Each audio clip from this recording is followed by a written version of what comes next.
ஒரு 3 நாள் நல்ல பரவாயில்ல சந்தோஷமாக இருக்காங்க காவேரியும் விஜயும் அப்படின்னு சொல்லிட்டுலாம் நினச்சிக்கிட்டு இருக்கும் பொழுது அப்படியே அதிரடியாக பல திருப்பங்களை கொண்டு வரோங்கிற பேரில் வந்து எல்லாத்தையும் மடையனாக்குற மாதிரி அந்த சம்பவங்கள் செஞ்சுக்கிட்டு இருக்காங்க.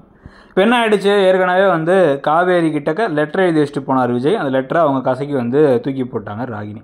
2வது தடவை கால் பண்ணார் விஜய். அதை ஃபோன் எடுத்துகிட்டு பேசுகிற மாதிரி இவங்க பேசிவிட்டு, அதுவும் ராகினியே டப்பிங் வாய்ஸ் கூட மாற்றலை, அதே வாய்ஸ் தான், அவ்வளோதான் ஊன்னாங்க. இவர் உடனே என் மேலே கோவமா அப்படின்னு கேட்டு வச்சிட்டாரு. Complete bag. ஸோ இதுவும் நடந்து முடிஞ்சதுக்கப்புறம் அவரும் ஃபோன் வச்சப்பறம் இவங்க அந்த மெசேஜ் அந்த கால் ஹிஸ்ட்ரியும் டெலீட் பண்ணி விட்டாங்க. இவர் திருப்பி இவங்க கால் பண்ணும்பொழுது பார்த்தா இவர் ஃபோன் எடுக்கல. இதுக்கு நடுவில் வந்து ராகினி என்ன பண்ணுறாங்க, நல்லா ஏற்றி விட்டுறாங்க.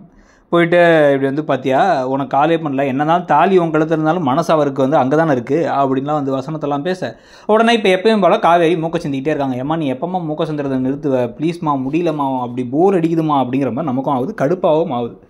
ஏன்னா இவ்வளோ டம்மியான காரணங்கள். இப்போ அதுக்கு அடுத்து என்ன ஆகுது அப்படின்னு வந்து பார்த்தீங்கன்னா வந்து கால் பண்ணாங்களாம். இப்போ இவர் கால் பண்ணாராம் ஹாஸ்பிட்டல்லேருந்து.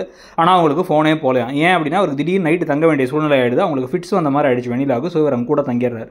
ஸோ ராத்திரி ஒரு வாரத்துக்குள்ளாரே இவங்க கிளம்பி ஓடி போகிறதுக்கு ஒரு பிளான் மாதிரி தான் அந்த கதையை கொண்டு போய்ட்டுருக்காங்க. சும்மா இது ஒரு கொஞ்சமாச்சும் க்ரியேட்டிவாக ஒரு வித்தியாசமாக இல்லை ஏதாச்சும் நல்லா எழுதலாம் அப்படின்னா இப்படியா எழுதுவீங்கிற மாதிரி தான் இருக்குது அந்த கதையில். ஸோ இப்போ இழுக்கணுங்கிறதுக்காக மட்டுமே எழுதாமல் ஒரு திறமையை காட்டுற மாதிரி உண்மையை ரசிக்க வைக்கிற மாதிரி பார்க்குறவங்களுக்கு பிடிக்கணுங்கிறதெல்லாம் யோசிச்செல்லாம் எழுதுறதில்ல. ஸோ அதில் இப்போ அடுத்த கட்டமாக வந்து பார்த்திங்க அப்படின்னா இப்போ அந்த ஹாஸ்பிட்டலில் தான் இருக்காங்கன்னா ஹாஸ்பிட்டலில் ஒரு லேண்ட்லைன் ஃபோன் இருக்கும், அதுலேயாச்சும் கால் பண்ணலாம் அவருன்னு தோணுது. உங்களுக்கு என்ன தோணுது?